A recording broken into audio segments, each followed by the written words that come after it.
Bonjour à tous et bienvenue sur Certifie ta future. Si vous êtes ici, c'est parce que vous cherchez à donner un élan à votre carrière en obtenant des certifications technologiques et je vous assure que vous êtes arrivé au bon endroit. Mon objectif est de vous donner les outils et les connaissances dont vous avez besoin pour réussir vos examens en toute confiance. Aujourd'hui, nous allons nous concentrer sur l'un des examens d'entrée les plus importants de l'écosystème Microsoft, l'AZ900. Azure Fundamentals. Nous le ferons de manière très pratique et directe. Je vous présenterai des questions réelles de l'examen, je vous laisserai un moment pour réfléchir à la réponse, puis nous les analyserons ensemble étape par étape afin que vous maîtrisiez les concepts clés. Avant de plonger dans la première question, un avertissement important. Dans la description de cette vidéo, j'ai laissé un lien pour que vous puissiez aller plus loin dans votre étude. Vous trouverez 2 guides PDF très précieux. Le premier contient un ensemble de questions réelles de l'examen en blanc, parfait pour vous tester. Le second comprend ces mêmes questions ainsi que leurs réponses correctes, afin que vous puissiez vérifier et réviser. C'est le complément idéal pour cette session. Assurez-vous de le consulter.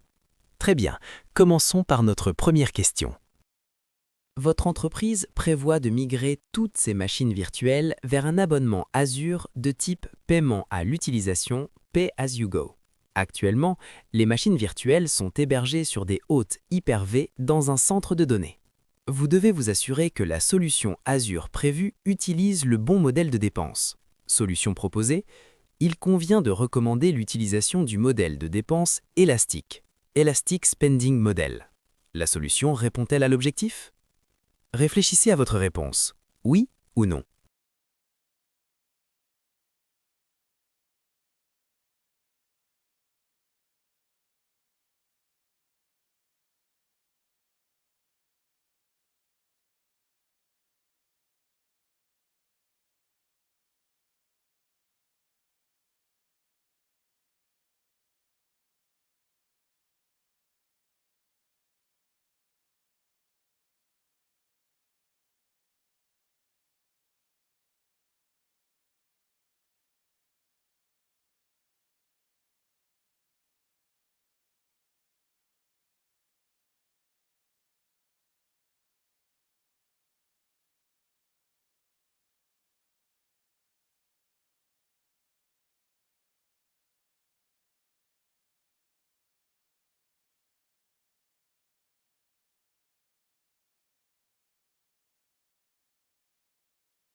La réponse correcte est B, non.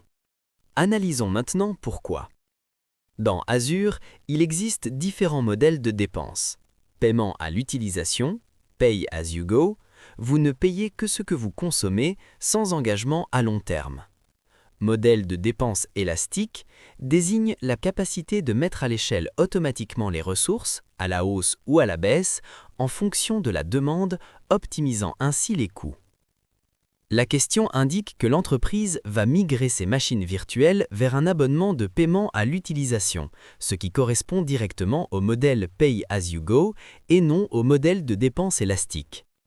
La dépense élastique est davantage liée à l'évolutivité automatique et à l'optimisation, mais elle ne décrit pas le type d'abonnement à utiliser. Pourquoi les options sont ainsi? A. Oui. Incorrect, car le modèle correct ici est le paiement à l'utilisation, pas l'élastique. B. Non, correct, car recommander la dépense élastique ne répond pas à l'objectif d'utiliser le modèle de paiement à l'utilisation.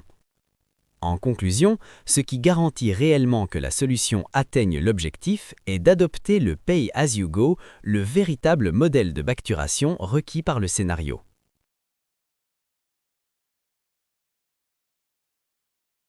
Passons à la question suivante. Attention, écoutez attentivement.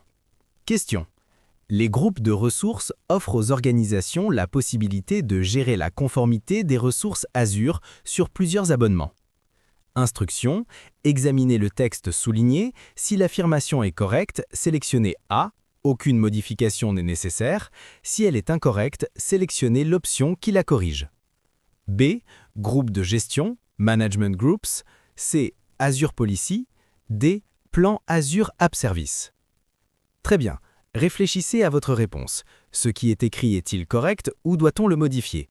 Mettez la vidéo en pause si vous avez besoin de temps pour analyser.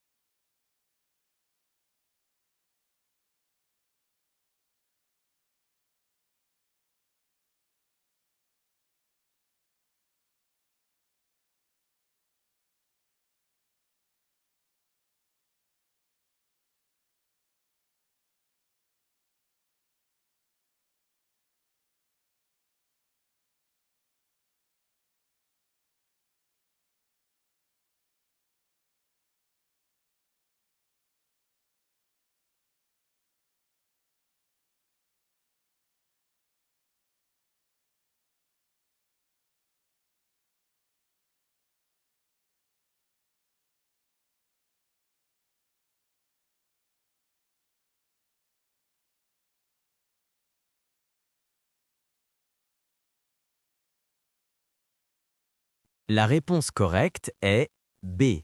Groupe de gestion. Management Groups.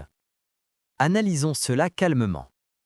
L'énoncé indique que les groupes de ressources permettent de gérer la conformité sur plusieurs abonnements. C'est incorrect car les groupes de ressources servent à organiser et gérer des ressources individuelles au sein d'un seul abonnement. La fonctionnalité permettant de gérer plusieurs abonnements au niveau organisationnel est assurée par les groupes de gestion. Grâce à eux, on peut appliquer des politiques, contrôler l'accès et établir la conformité de manière hiérarchique sur plusieurs abonnements.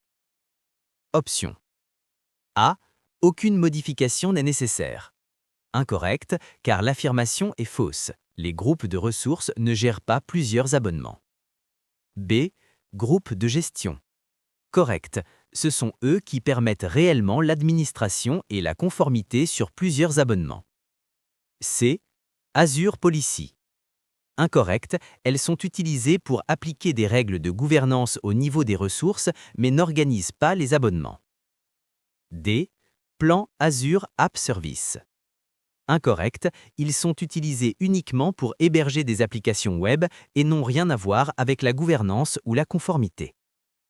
En résumé, les groupes de gestion sont l'option appropriée car ils permettent de structurer et de gérer les politiques, l'accès et la conformité sur plusieurs abonnements, ce que les groupes de ressources ne peuvent pas. Parfait. Continuons avec la question suivante. Attention. Question. Votre entreprise prévoit de migrer vers Azure. L'entreprise dispose de plusieurs départements. Toutes les ressources Azure utilisées par chaque département seront gérées par un administrateur. Quelles sont les deux techniques possibles pour segmenter Azure par département? Chaque réponse correcte présente une solution complète. Option: plusieurs abonnements, plusieurs répertoires Azure Active Directory, plusieurs régions, plusieurs groupes de ressources. Réfléchissez bien. Quelles options permettent de segmenter de manière logique et administrative les ressources Azure pour différents départements? Mettez la vidéo en pause si vous avez besoin de réfléchir.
Les réponses correctes sont A. Plusieurs abonnements et D. Plusieurs groupes de ressources.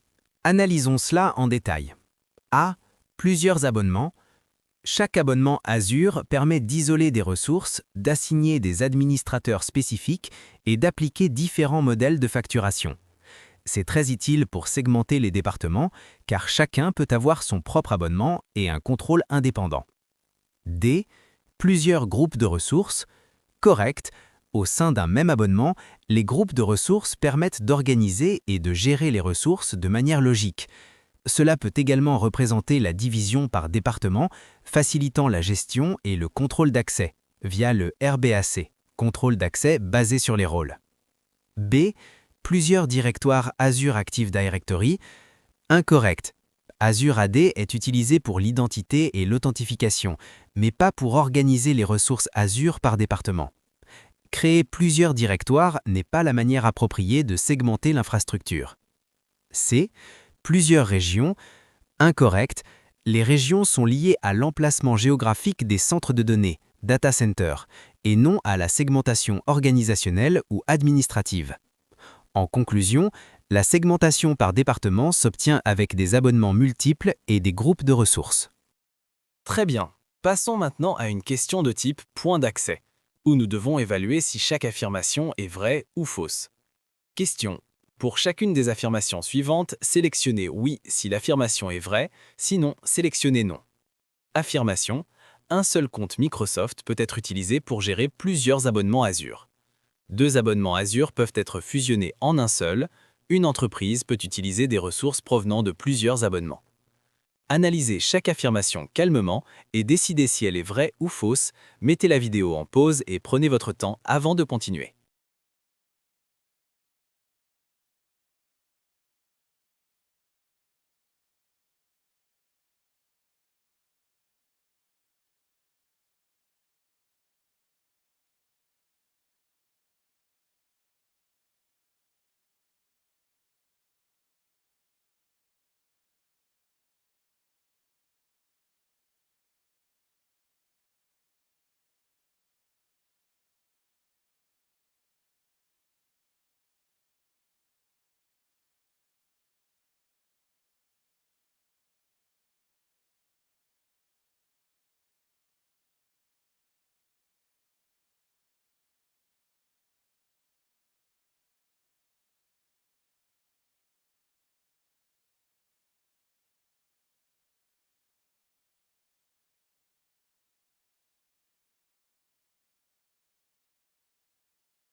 Voyons-les une par une.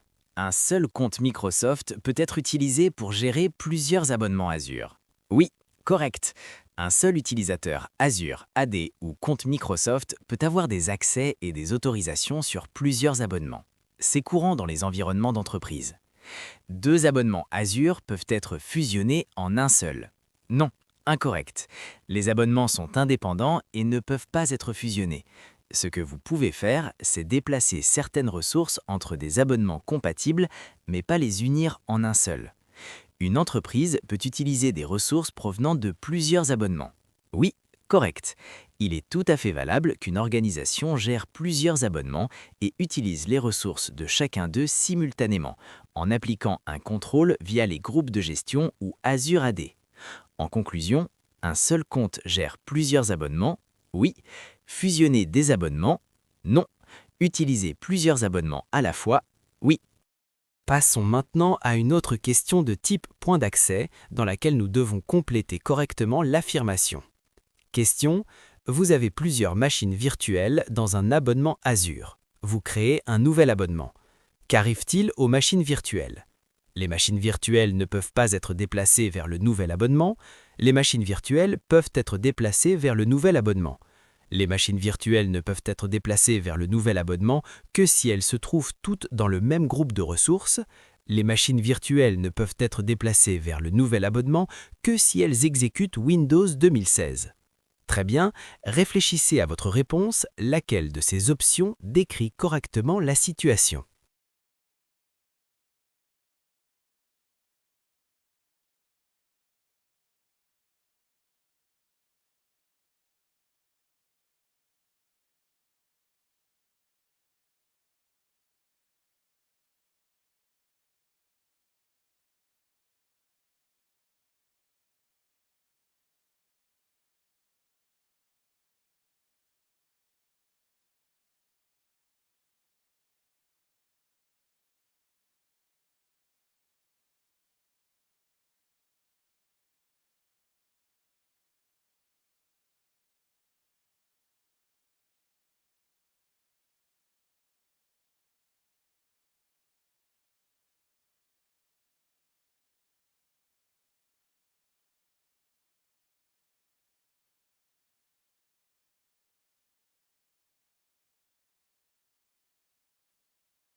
La réponse correcte est 2.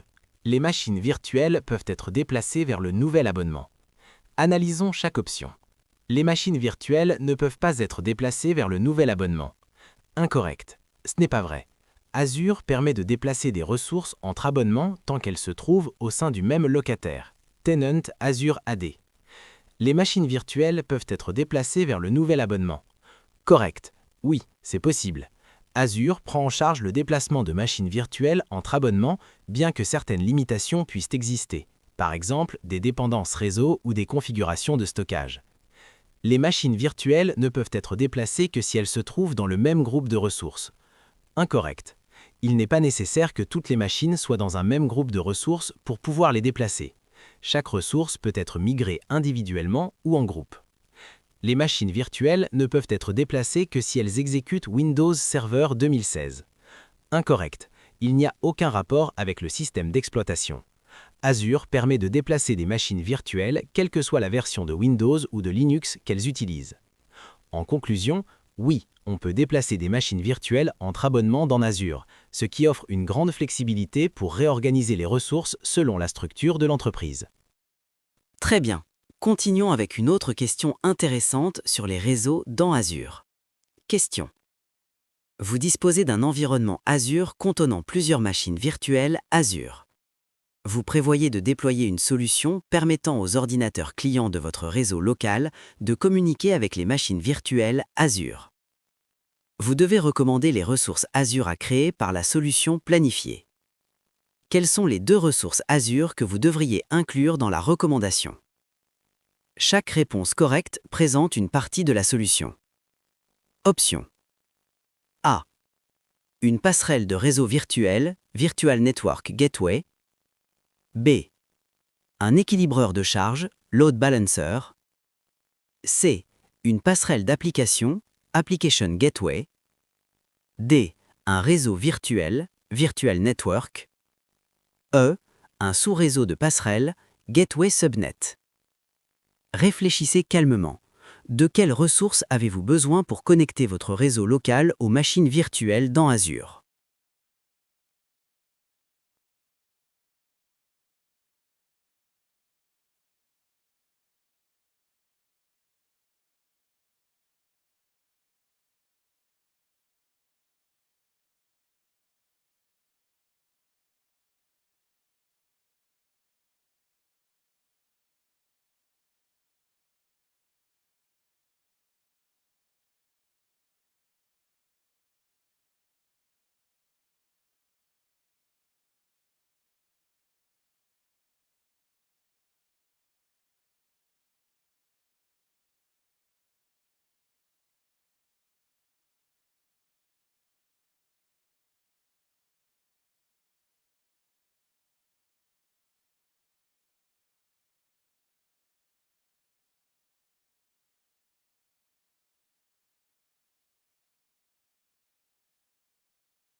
Les réponses correctes sont A. Une passerelle de réseau virtuel et D. Un réseau virtuel.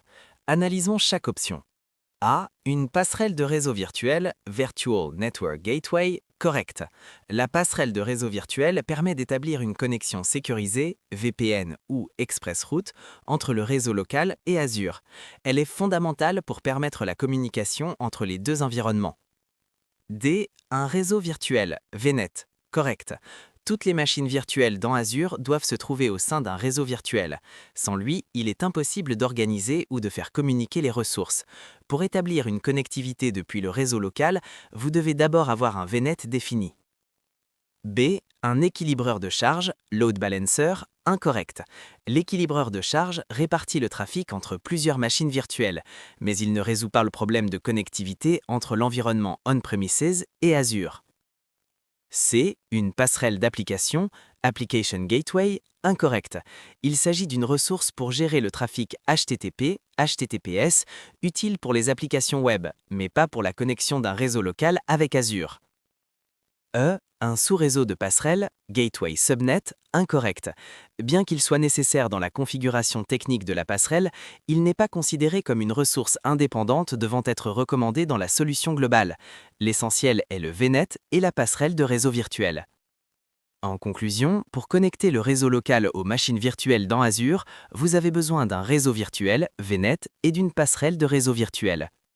Très bien, continuons maintenant avec une question sur les limites d'abonnement dans Azure. Question. Vous tentez de créer plusieurs instances managées Microsoft SQL Server dans un environnement Azure et vous recevez un message indiquant que vous devez augmenter les limites de votre abonnement Azure. Que devez-vous faire pour augmenter les limites? Option A. Créer une alerte de santé du service, Service Health. B. Mettre à jour votre plan de support. C.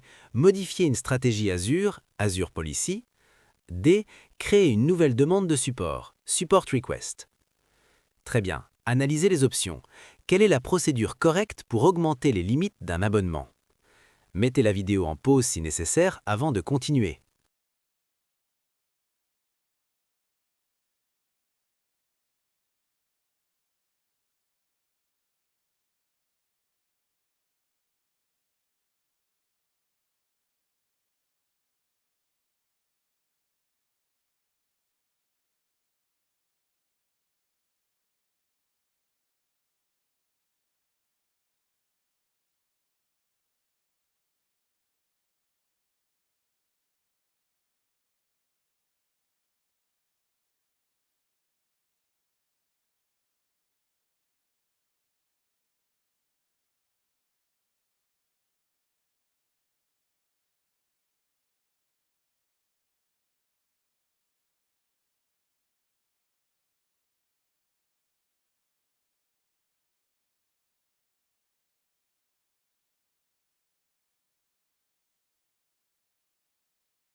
La réponse correcte est D. Créer une nouvelle demande de support.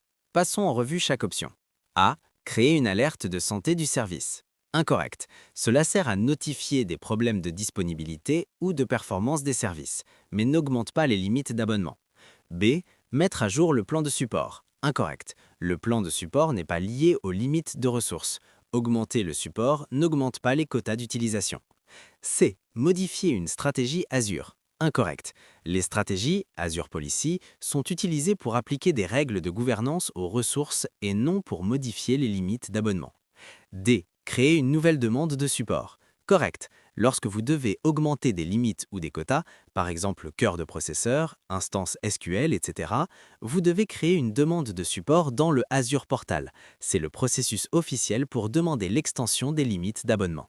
La procédure correcte consiste toujours à créer une demande de support auprès de Microsoft pour solliciter l'augmentation des quotas ou des limites dans Azure. Très bien, examinons maintenant un scénario sur le modèle de dépenses dans Azure. Question. Votre entreprise prévoit de migrer toutes ses machines virtuelles vers un abonnement Azure de type paiement à l'utilisation, Pay as you go. Actuellement, les machines virtuelles sont hébergées sur des hôtes Hyper-V dans un centre de données. Vous devez vous assurer que la solution Azure prévue utilise le bon modèle de dépense. Solution proposée, recommandez l'utilisation du modèle de dépense évolutif, Scalable Spending Model. La solution répond-elle à l'objectif? Option A, oui. Option B, non. Avant de répondre, réfléchissez. Quel est le modèle de dépense qui s'applique réellement à un abonnement Pay as you go? Mettez la vidéo en pause et réfléchissez à votre réponse.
La réponse correcte est B.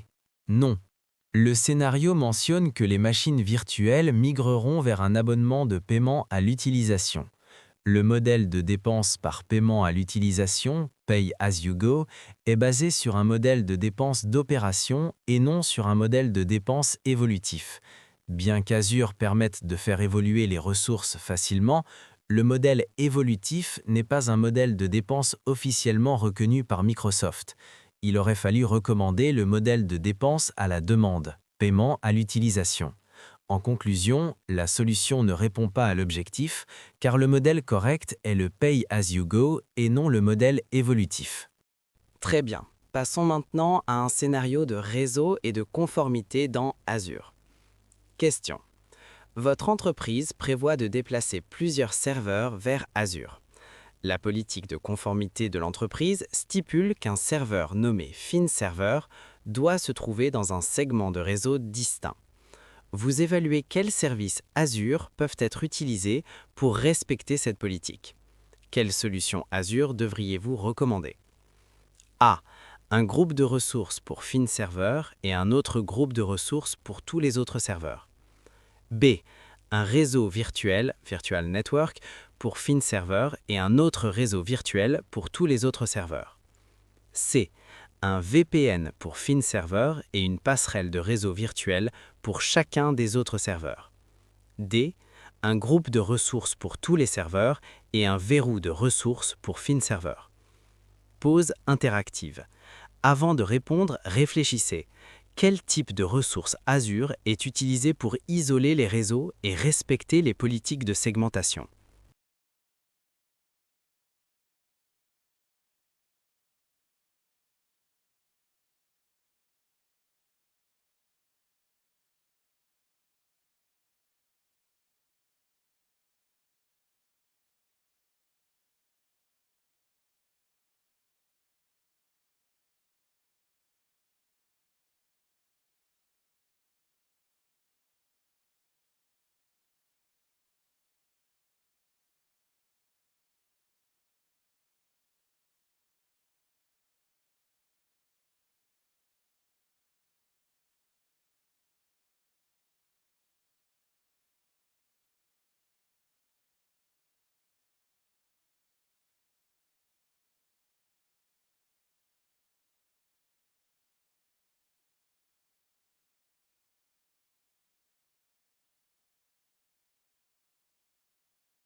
La réponse correcte est B.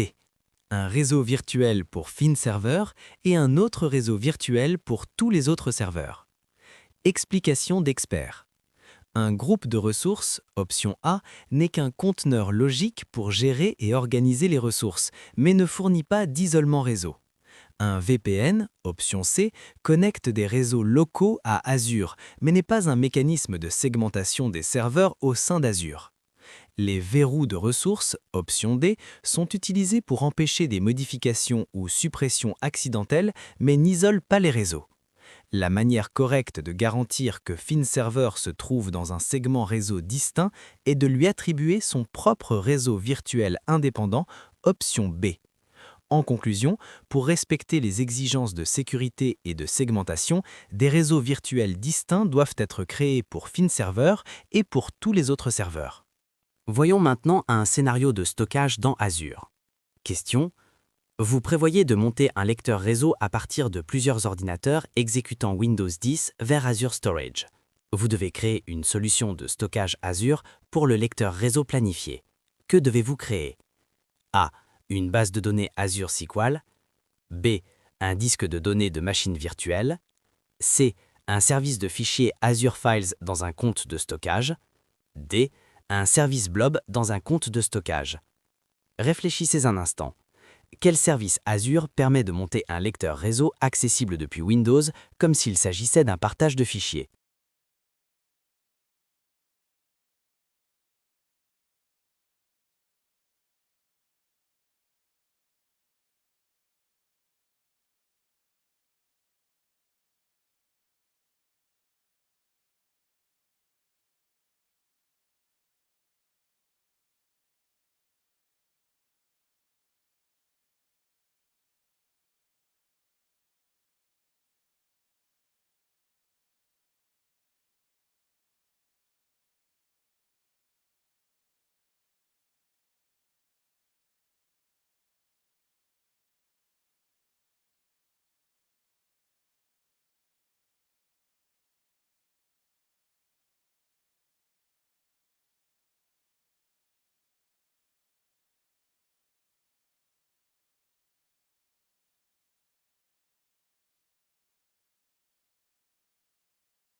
La réponse correcte est C, un service de fichiers dans un compte de stockage.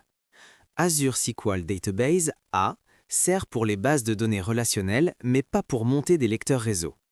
Disque de données de VM, B, est uniquement rattaché à une machine virtuelle spécifique et n'est pas accessible depuis plusieurs ordinateurs.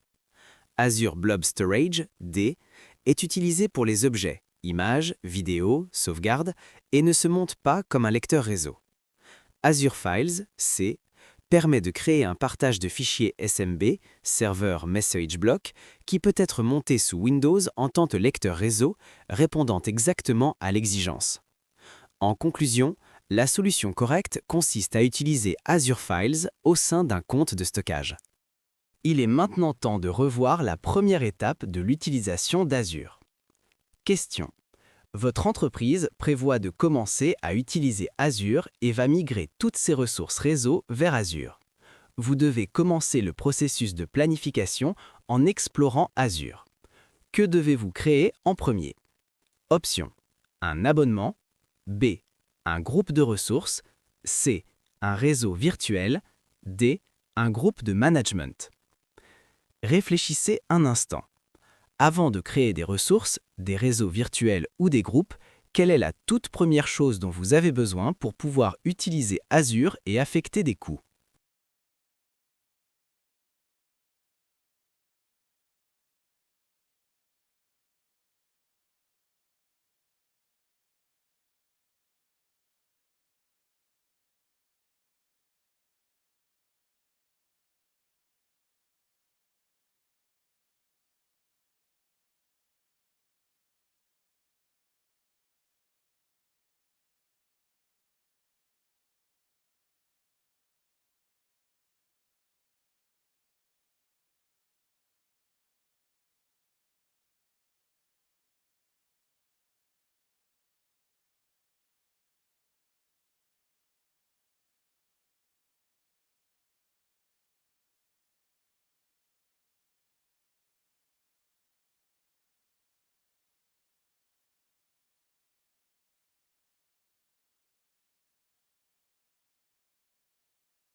La réponse correcte est A, un abonnement.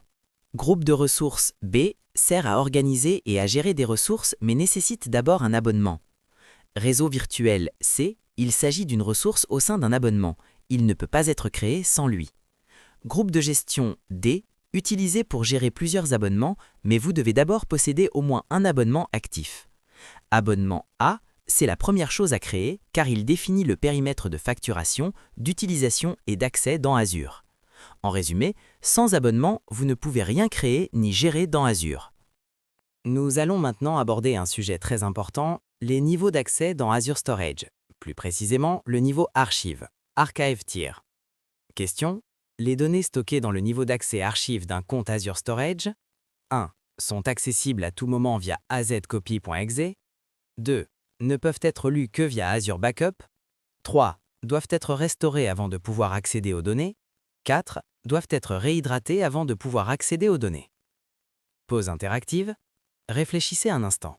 Le niveau archive est le moins cher, mais peut-on le lire directement ou faut-il une étape préalable?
La réponse correcte est D.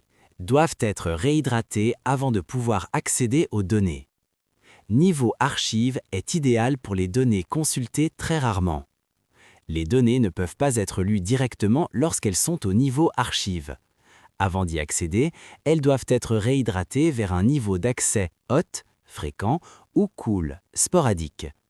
Une fois réhydratées, elles peuvent être utilisées normalement. En résumé, archive égale stockage le moins cher mais avec un accès différé. Réhydratation obligatoire. Il est maintenant temps de parler de la manière de centraliser les événements et les métriques dans Azure pour les analyser efficacement. Question: quel service Azure devriez-vous utiliser pour collecter les événements de plusieurs ressources dans un référentiel centralisé? Option: Azure Event Hubs, B. Azure Analysis Services, C. Azure Monitor, D. Azure Stream Analytics. Réfléchissez un instant. Quel service dans Azure collecte les métriques, les journaux, logs et les alertes de toutes les ressources et les centralise dans un tableau de bord unique?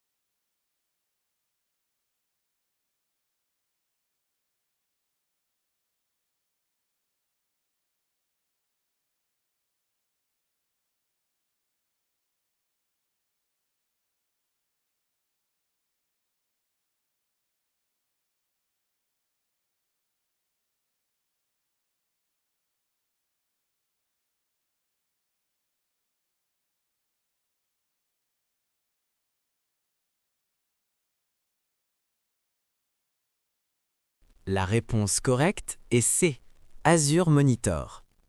Azure Event Hubs, A, est utilisé pour l'ingestion massive de données d'événements en temps réel et non pour centraliser les métriques des ressources.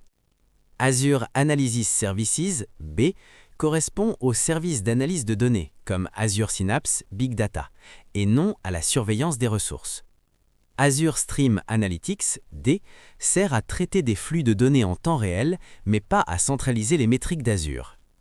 Azure Monitor, C, est le service conçu pour collecter, analyser et agir sur les métriques et les journaux, logs, de toutes les ressources Azure dans un répertoire central. En résumé, le service approprié pour centraliser et analyser les événements des ressources est Azure Monitor. Passons à la question suivante du simulateur. Note: cette question fait partie d'une série présentant la même configuration. Cependant, chaque question a un résultat différent. Déterminer si la solution répond aux exigences. Votre entreprise prévoit de migrer toutes ses machines virtuelles vers un abonnement Azure de type paiement à l'utilisation, Pay as you go. Actuellement, les machines virtuelles sont hébergées sur des hôtes Hyper-V dans un centre de données. Vous devez vous assurer que la solution Azure prévue utilise le bon modèle de dépense. Solution proposée: il convient de recommander l'utilisation du modèle de dépense d'exploitation, OPEX. La solution répond-elle à l'objectif? A. Oui. B. Non. Très bien. Réfléchissez à votre réponse. Le bon modèle de dépense pour le paiement à l'utilisation est-il les dépenses d'exploitation ou non?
Réponse Correct. A. Oui.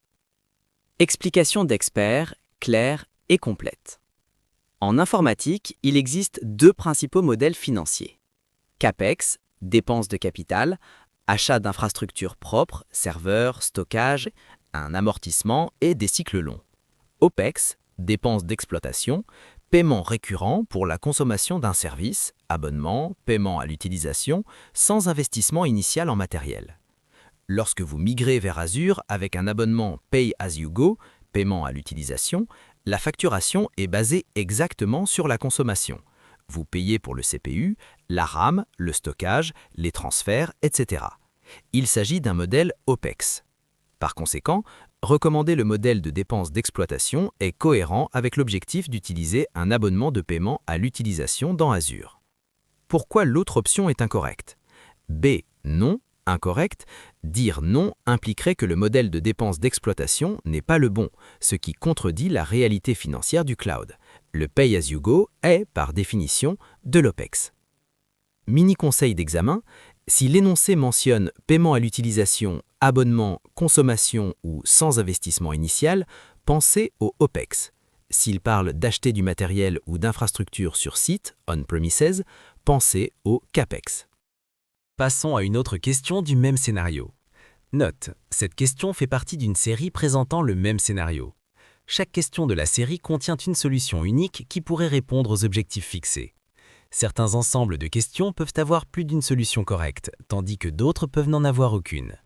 Après avoir répondu à une question de cette section, vous ne pourrez plus y revenir. Par conséquent, ces questions n'apparaîtront pas dans l'écran de révision. Scénario. Vous prévoyez de déployer plusieurs machines virtuelles Azure.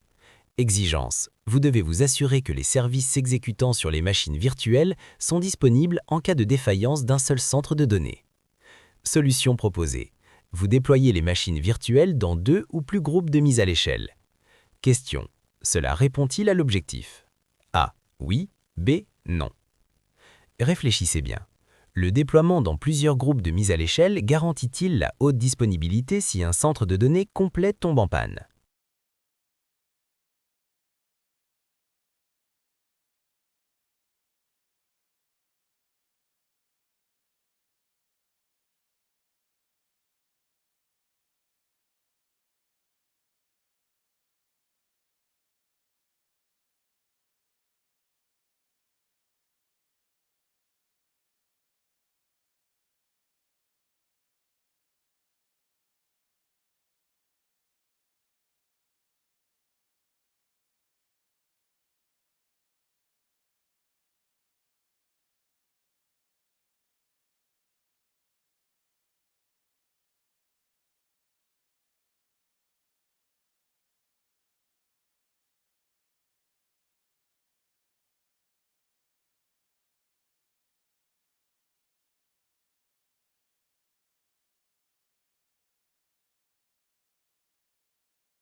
Réponse correcte, B.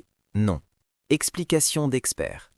Les groupes de mise à l'échelle de machines virtuelles ou VM Scale Sets sont utilisés pour déployer et gérer plusieurs VMs identiques avec équilibrage de charge et mise à l'échelle automatique. Cependant, par défaut, toutes les instances d'un groupe de mise à l'échelle résident dans le même centre de données au sein d'une région Azure. Bien que vous puissiez distribuer des instances sur des domaines d'erreur et des domaines de mise à jour, cette résilience est limitée au même centre de données. Si un centre de données complet tombe en panne, les groupes de mise à l'échelle ne garantissent pas la continuité, car l'ensemble du groupe se trouve toujours dans cette même installation physique. Pour la tolérance aux pannes dans centre de données, vous devez utiliser des zones de disponibilité ou Availability Zones ou même plusieurs régions Azure. Pourquoi l'autre option est incorrecte? A. Oui. Incorrect, car bien que les skill sets facilitent la disponibilité au sein d'un centre de données, ils ne protègent pas contre l'arrêt total d'un bâtiment. L'objectif du scénario est explicite, tolérer la panne d'un centre de données, et cette solution ne remplit pas cette condition. Conseil d'examen. Lorsque la question mentionne la panne d'un centre de données, pensez aux zones de disponibilité. Les VM Scale Sets sont essentiels pour l'évolutivité, mais ils ne suffisent pas à eux seuls pour la résilience au niveau du centre de données. Félicitations d'être allé jusqu'au bout. Si vous voulez vraiment garantir votre certification, j'ai quelque chose qui va vous intéresser. Vous pouvez accéder à la banque complète des 470 questions réelles de l'examen de certification Azure. Ce sont exactement les mêmes questions que celles qui apparaissent à l'examen, ce qui vous permettra de vous exercer, de mémoriser et d'arriver avec une confiance maximale le jour J. Ne laissez pas votre certification au hasard. Avec ces 470 questions réelles, vous aurez pratiquement tout ce qu'il faut pour réussir du premier coup. Merci de m'avoir accompagné dans cette vidéo et on se retrouve dans la prochaine pour plus de conseils et de préparation à votre certification.